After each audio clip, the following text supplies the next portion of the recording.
New express news 24 ताजी बातमी ताजी चर्चा सर्व घडामोडींचा अचूक वेध घेणारं न्यूज चॅनल। इचलकरंजीच्या पिण्याच्या पाण्याचा प्रश्न गंभीर बनला असताना पंचगंगा नदीत कत्तलखान्यातील रक्त आणि मांस मिश्रित सांडपाणी सोडून प्रदूषणातच भर घातली जात आहे।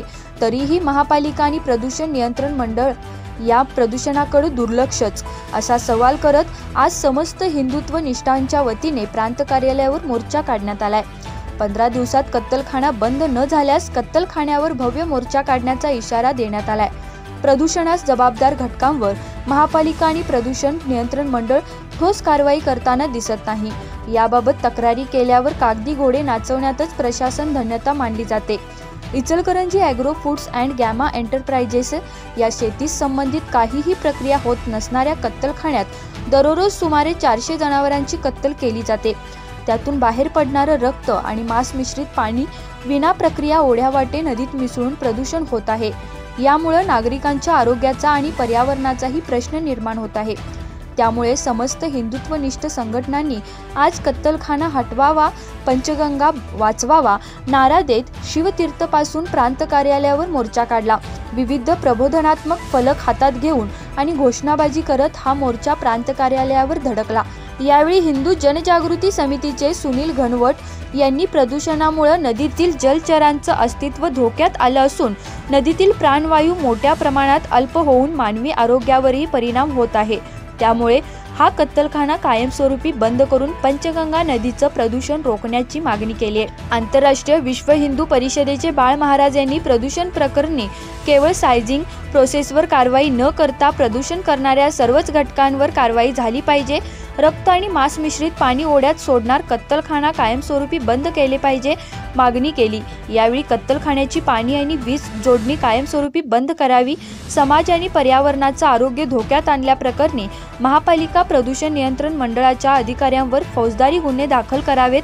कत्तलखान्यावर सवलतींची खैरात करणाऱ्यांची सखोल चौकशी करून त्यांच्यावर कारवाई करण्याच्या मागणीचे निवेदन नायब तहसीलदार संजय काटकर यांना देऊन 15 दिवसात कत्तलखाना बंद न झाल्यास कत्तलखान्यावर मोर्चा काढण्याचा इशारा दिलाय।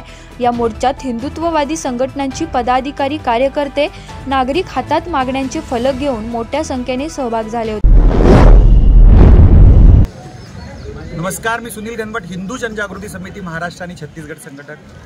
आज इचलकरंजी या ठिकाणचा जो Ichalkaranji agro and foods gamma enterprises नावाचा गोंडस नाव धारण केलेला कत्तलखाना आहे। खरं तर प्रश्न हा पडतो की ॲग्रो आणि फूडचा आणि या कत्तलखान्याचा काय संबंध आहे।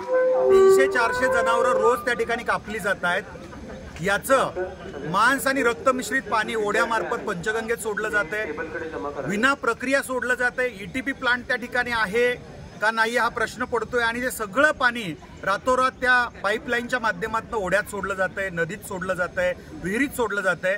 लोकांच्या आरोग्याचा गंभीर प्रश्न निर्माण झालाय। 2013ला कावीळची साथ असेल त्यामुळे 39 लोक दगावली होती।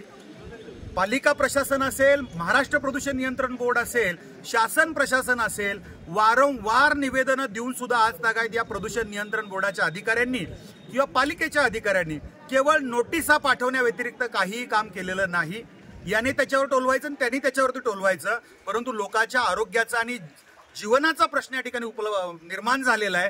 त्यामुळे या हिंदुत्ववादी संघटनांकडनं, समस्त हिंदुत्ववादी संघटनांकडनं आम्ही मागणी करतो की या ठिकाणी बीओटी तत्वावर दिलेला कत्तलखाना तत्काळ बंद झाला पाहिजे।